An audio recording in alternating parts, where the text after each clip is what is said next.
مقاتلون أشداء يجوبون الصحراء لاستطلاع مئات الكيلومترات فيها بحثا عن الدواعش، والتي يخشى من نزوح قطعانها على حدود المحافظة المقدسة. هم رجالات قبيلة الغزالات تطوعوا بعد فتوى المرجعية الدينية العليا لحماية الحدود الإدارية للنجف الأشرف. تلبية لنداء المرجعية الممثلة بالسيد السيستاني، تتطوع قبيلة الغزالات شيبا وشبابا للدفاع عن الوطن وعن الدين وعن المقدسات. وها هم أبناء قبيلة الغزالات اليوم يقومون بعملية تمشيط بادية محافظة النجف من أقصاها إلى أقصاها، ونحن الآن في آخر نقطة حدودية لمحافظة النجف، بل في داخل محافظة الأنبار منطقة تسمى اللصف. وفد رسمي من المحافظة خرج في جولة استطلاعية مع رجالات القبيلة لتقييم جاهزية المخافر الحدودية وقدرتها على تصدي الإرهاب.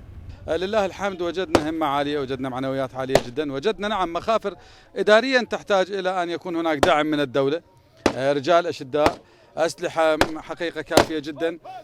أيضا اليوم احنا صار قرار، وخلال عودتنا إلى مجلس المحافظة إن شاء الله سوف نعزز هذه المنطقة. اليوم عززت هذه المناطق بأعداد كبيرة من المتطوعين.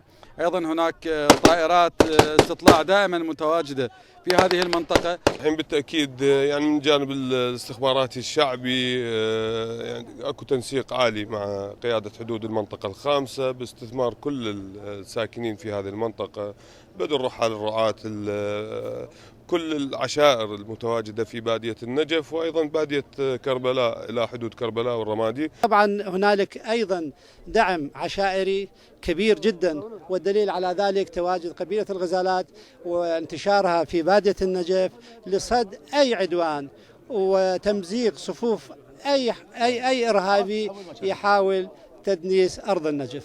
قدرة هذه العشائر على معرفة كل شبر من هذه الأرض والإمكانات التسليحية لديها والحالة المعنوية أسهمت بشكل مباشر في دعم الاستقرار في البادية. قبيلة الغزالات تمتد سكنها في مناطق البادية، ولها الباع الطويل في المعرفة والدلالة في مناطق البادية. والله احنا مجندين لحماية أرضنا، حماية بادية النجف، وكل احنا نطلع دوريات كل يوم ثاني يوم نطلع لهاي المنطقة.